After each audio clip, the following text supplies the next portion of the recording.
Welcome to my channel. আজকে আমরা নবম-দশম শ্রেণীর উচ্চতর গণিতের 11.4 এর সৃজনশীল অঙ্ক করব। তো এখানে 11.4 এর উচ্চতর গণিতের নবম-দশম শ্রেণীর সৃজনশীল হচ্ছে 23-এর ক। এখানে আমরা কিভাবে অঙ্কটা করব দেখো, এখানে দেওয়া আছে বির স্থানাঙ্ক দেওয়া আছে 8, তারপর ডি স্থানাঙ্ক দেওয়া আছে 1, এখানে মনে করি বিডি রেখা এক্স অক্ষের সাথে থিটা কোণ উৎপন্ন করে। বিডি রেখা এক্স অক্ষের সাথে থিটা কোণ উৎপন্ন করে। বিডি রেখা এক্স অক্ষের সাথে থিটা কোণ উৎপন্ন করে। বিডি রেখার ঢাল এম হলে ট্যান থিটা সমান সমান এম। তাহলে ঢালকে এম, ঢাল হচ্ছে এম কে আমরা ট্যান থিটা ধরবো। তাহলে এম সমান সমান হবে আমাদের ঢাল নির্ণয়ের সূত্র হচ্ছে y2 মাইনাস y1 সমান এম সমান সমান y2 মাইনাস y1 ভাগ x2 মাইনাস x1 সমান সমান এখানে যদি আমরা প্রথমটা যদি x1 y1 ধরি, তাহলে দ্বিতীয়টা হবে আমাদের x2 y2। তাহলে এখানে আছে y2, তাহলে y2 এখানে হবে 1 হবে। তাহলে 1 মাইনাস y1 এখানে কত, y1 হবে 8 হবে, তাহলে 8 দিলাম। তারপর x2 এখানে কত, x2 হচ্ছে 1, তারপর এখানে মাইনাস, তারপরে x1 কত, x1 হচ্ছে 8, তাহলে 8 দিলাম। তাহলে 1 মাইনাস 8, তাহলে এখানে বাদ দিলে -7 আর 1 মাইনাস 8, তাহলে -8 সমান সমান কত আসে, 1 আসে। অর্থাৎ ট্যান থিটা সমান সমান কত পাচ্ছি আমরা, 1। ট্যান থিটা সমান সমান ট্যান কত ডিগ্রি মান 1, আমরা জানি যে ট্যান 45 ডিগ্রি মান 1, অতএব থিটা সমান সমান 45 ডিগ্রি। অতএব বিডি রেখা এক্স অক্ষের সাথে 45 ডিগ্রি কোণ উৎপন্ন করে। ক নাম্বার প্রশ্নটা আমাদের ছিল যে বিডি রেখা এক্স অক্ষের সাথে কত ডিগ্রি কোণ উৎপন্ন করে। তাহলে এখানে আমরা খুব সহজ অঙ্কটার উত্তর বের করতে পারলাম যে বিডি রেখা এক্স অক্ষের সাথে 45 ডিগ্রি কোণ উৎপন্ন করে। তো এইভাবে আমাদের অঙ্কগুলো করতে হবে। তারপর এরপর আমরা খ নাম্বার অঙ্কে চলে যাব। 23-এর খ নাম্বার এখানে দেওয়া আছে যে এবিসিডি চতুর্ভুজের প্রকৃতি কেমন হবে। এবিসিডি চতুর্ভুজের প্রকৃতি কেমন হবে। এখানে এবিসিডি চতুর্ভুজের স্থানাঙ্ক দেওয়া আছে 4টা। তাহলে এবিসিডি চতুর্ভুজের 4টি শীর্ষবিন্দু আমাদের কত, এর শীর্ষবিন্দু আছে -4 13, আর বির শীর্ষবিন্দু কত 8, তারপর সির তোমার স্থানাঙ্ক কত আছে 13 - 4, তারপর ডি কত দেওয়া আছে স্থানাঙ্ক 1 তাহলে এবি বিন্দুর তাহলে আমরা যদি দূরত্ব নির্ণয় করি, তাহলে দূরত্ব নির্ণয়ের সূত্র কি x2 - x1 plus y2 - y1। তাহলে এখানে যদি আমরা সূত্র অনুসারে যদি এখানে আমরা মানগুলো বসাই, তাহলে এবি এটাকে আমরা যদি x1 y1 তারপর x2 y2 ধরি, তাহলে আমরা যদি এখানে মানগুলো স্থাপন করি তখন আমাদের এই ইয়ারটা আসবে। তাহলে -12² প্লাস 5², তাহলে 12 উপর স্কোয়ার থাকলে 144 হয়, প্লাস 5-এর উপর স্কোয়ার থাকলে 25 হয়, সমান সমান √169। 144 আর 25 যোগ করলে হয় আমাদের 169 সমান সমান 13। তারপর বিসি রেখাদের যদি আমরা দূরত্ব নির্ণয় করি, তাহলে এখানে আমাদের আসবে 13 আসবে। অর্থাৎ এখানে এবি বিসি এবং হচ্ছে সিডি ডিএ সবগুলোই x2 - x1 plus y2 - y এই সূত্র দ্বারা করতে হবে। তো এখানে সবগুলোর দেখেন, এখানে সবগুলোর তোমার 13 আসবে, সবগুলোর একক আছে 13, এখানে 13, এখানে 13, এখানে 13, সিডির মান এখানে আসবে 13। অর্থাৎ আমাদের বলা যায় এবিসিডি চতুর্ভুজের 4টি বাহু সমান। এবিসিডি চতুর্ভুজের 4টি বাহু সমান, যেহেতু আমাদের এককগুলো একই আছে 13 আছে, তাহলে 4টি বাহুই হবে আমাদের সমান হবে। এবং এবিসিডি চতুর্ভুজের 4টি বাহু সমান, অর্থাৎ এবি সমান বিসি সমান সিডি সমান ডিএ লেখা যাবে, 4টি বাহু যেহেতু সমান। তারপরে এখানে সুতরাং চতুর্ভুজটি একটি বর্গ বা রম্বস। যেহেতু আমাদের 4টি বাহু সমান, তাহলে আমরা বলতে পারবো যে চতুর্ভুজটি একটি বর্গ বা রম্বস হবে। তারপরে এখানে যেহেতু 4টি বাহু সমান হলে তাহলে এখানে আমরা কর্ণদ্বয়ের দূরত্ব নির্ণয় করব। তাহলে এখানে কর্ণদ্বয়ের দূরত্ব নির্ণয় করার আগে আমাদের এসি এবং বিডি এর মান নির্ণয় করতে হবে। তাহলে এসির মান আমরা কিভাবে নির্ণয় করব, দেখো এসির মান সমান সমান আমরা কীভাবে নির্ণয় করব। এসি সমান সমান হচ্ছে দূরত্ব নির্ণয়ের সূত্র কি, x2 - x1 square plus y2 - y1 square. তো এখানে যদি আমরা মানগুলো বসাই, তো মানগুলো বসার পর এখানে আসবে আমাদের √2 × 7 স্কোয়ার 17 স্কোয়ার, তাহলে 17√2, অর্থাৎ 17√2 উপর যদি আমরা স্কোয়ার করি, তাহলে এখানে আমাদের 2 × 17 স্কোয়ার এই মানটা চলে আসবে। তারপর বিডি বাহুর দূরত্ব যদি আমরা নির্ণয় করি, তাহলে এখানে আমাদের আসবে মানগুলো যদি আমরা বসাই, তারপরে আমাদের এখানে এই মানটা পাবো 49 + 49 সমান, তাহলে এখানে 49 + 49, তাহলে 7√2 পাবো। এই 49 + 49 অর্থাৎ 198 এর উপর যদি আমরা বর্গ করি, তাহলে 7√2 পাবো আমরা। তাহলে এখানে দেখা যাচ্ছে যে এসির মান আছে 17√2 আর বিডির মান আছে 7√2, তাহলে এখানে আমাদের কর্ণ দুইটা সমান নয়। তাহলে এখানে আমাদের লেখা যাবে যে কর্ণ এসি নট ইকুয়াল বিডি, অর্থাৎ কর্ণ দুইটা সমান নয়। অর্থাৎ এখানে লেখা যাবে যে বর্ণের কর্ণদ্বয় সমান হয়, কিন্তু এখানে কর্ণদ্বয় অসমান। বর্গের ক্ষেত্রে আমরা জানি যে বর্গের কর্ণদ্বয় সমান হয়, বর্গের যে দুইটা কর্ণ আছে কর্ণদ্বয় সমান হয়, সেক্ষেত্রে আমরা তাকে বর্গ বলতে পারবো, কিন্তু এখানে কর্ণদ্বয় অসমান। সুতরাং এবিসিডি চতুর্ভুজ একটি রম্বস। রম্বসের ক্ষেত্রে কর্ণদ্বয় সাধারণত অসমান হয় সবসময়, তাই এখানে আমরা এবিসিডি একটি রম্বস হিসাবে ধরব। এরপর আমরা গ নাম্বার অঙ্কে চলে যাব। গ নাম্বার অঙ্কে বলছে যে এবি চতুর্ভুজের এবি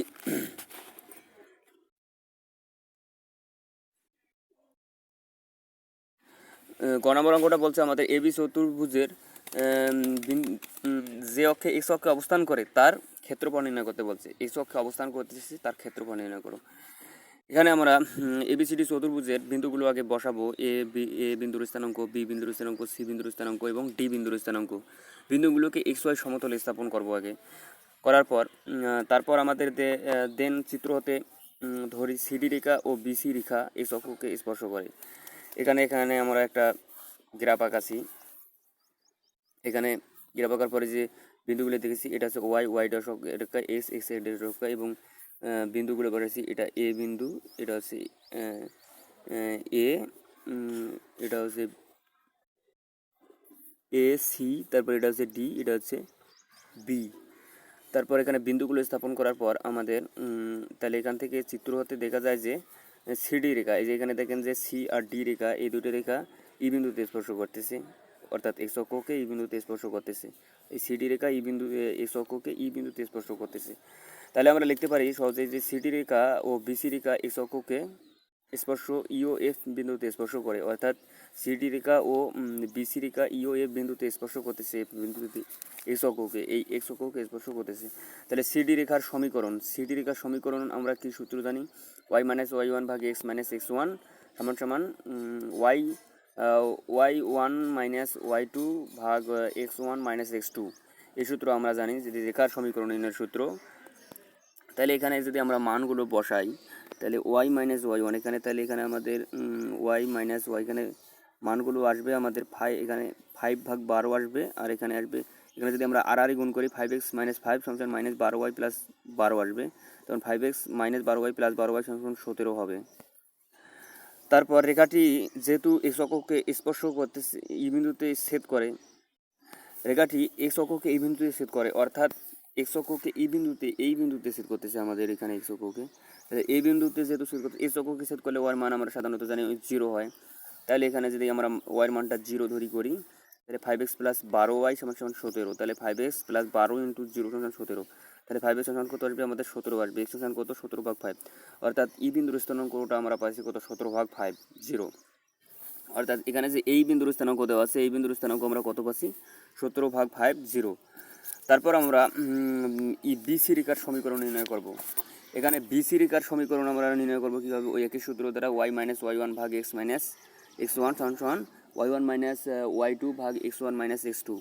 তাহলে এখানে আমাদের মানটাগুলো বসার পর এখানে আমাদের আসবে, সমীকরণটা আসবে 12x প্লাস 5y সমান 136 আসবে। তারপর রেখাটি এক্স অক্ষকে এফ বিন্দুতে স্পর্শ করে, ছেদ করে। রেখাটি আমাদের এক্স অক্ষকে এফ বিন্দুতে ছেদ করবে। তো এফ বিন্দুতে ছেদ করার পর এখানে এক্স এর মান আমরা পাবো 34/3 পাবো, অর্থাৎ এফ বিন্দুর স্থানাঙ্ক 34/3। তো এখানে আমাদের তিনটা বিন্দুর স্থানাঙ্ক আমরা পাইছি, ই বিন্দুর স্থানাঙ্ক, সি বিন্দুর স্থানাঙ্ক, এফ বিন্দুর স্থানাঙ্ক। এখন এই তিনটে বিন্দুর যদি আমরা ক্ষেত্রফল নির্ণয় করি, তাহলে আমাদের অঙ্কের উত্তরটা সহজে পেয়ে যাব। তাহলে এখানে আমরা এই তিনটা বিন্দুর আমরা এখন ক্ষেত্রফল নির্ণয় করব।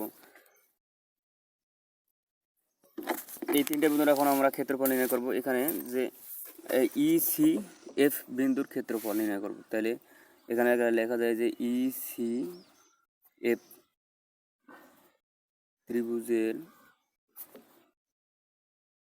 ক্ষেত্রফল সমান হাফ। তাহলে ই ত্রিভুজের স্থানাঙ্ক আমরা কত পাচ্ছি? ই ত্রিভুজের স্থানাঙ্ক 17/5 0, এটা পাচ্ছি 17/5 0। তাহলে এখানে আমরা লিখব যে 17/5 0। তারপর সি বিন্দুর স্থানাঙ্ক আমাদের কত দেওয়া আছে?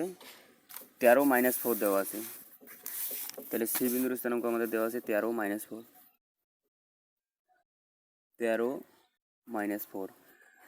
তারপর এখানে এ বিন্দুর স্থানাঙ্ক কত আছে? 34/4, 34/3 আছে, 34/3 পাচ্ছি আমরা। তাহলে এখানে আমরা লিখতে পারবো যে 34/3। তারপর আরেকটা আছে 0, তাহলে এখানে 17/5 0। এইভাবে যদি আমরা ক্ষেত্রফল নির্ণয় করি তাহলে এখানে আমাদের পাবো হাফ, তারপর ফার্স্ট ব্র্যাকেট, তারপর মাইনাস, তাহলে 4 × 7 = 28, 8 হাতে 2, 4 × 2 = 4, 2 6, নিচে আসবে 5, তারপর প্লাস 0, তারপর মাইনাস, এখানে আবার 4 × 4 = 16, 4 × 4 = 16, 3 × 4 = 12, আর একে 13, 136 হবে। এখানে হবে 3 প্লাস 0। প্রথমে আমরা এই দিক থেকে গুণ করবো, এটার সাথে এটার গুণ, এটার সাথে এটার গুণ, এটার সাথে এটার গুণ। তাহলে এখানে 0 আসতেছে, তো এটার সাথে এটার গুণ করলে এটা আসতেছে, এটা 13 থেকে 0 গুণ করলে 0, এটার সাথে এটার গুণ করলে 0 হবে। এখানে আমাদের 0 হবে।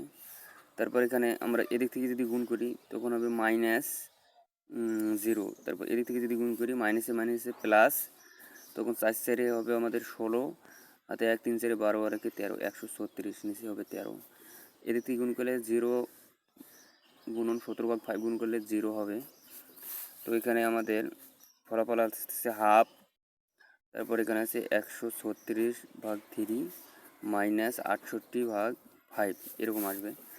তো এরকম এরপর যদি আমরা লসাগু করি তাহলে 3 আর 5 এর লসাগু হচ্ছে 15, 3 দ্বারা 15 ভাগ করলে হয় 5, তাহলে 5 আর 6, 136 যদি গুণ করি 5 × 6 = 30, 0, 5 × 6 = 30, 0 হাতে 3, 3 × 5 = 15, 15 আর 3 = 18, 8 হাতে 1, 5 × 5, 3 × 5 = 30, 0 হাতে 3, 3 × 5 = 15, 15 আর 3 = 8, 8 হাতে 1, 5 × 5 = 680, মাইনাস, তাহলে 5 দ্বারা যদি 15 ভাগ করি 3 আসে, 3 আর 8 68 গুণ করলে 3 আসে, 3 আসে 24 4, 3 আসে 24 4 হাতে 2, 3 × 8 = 19, 20, তাহলে 204 আসে এখানে আমাদের। তাহলে এখানে আমরা হাফ গুণন 15, তাহলে এটা যদি আমরা বাদ দিই 0, 8 আছে 10 ধরলে 2, হাতে 1, 1 আছে 8 মিনিটে হচ্ছে 7, তারপরে এখানে 2, এখানে আছে 6, তাহলে 472 হয় আমাদের।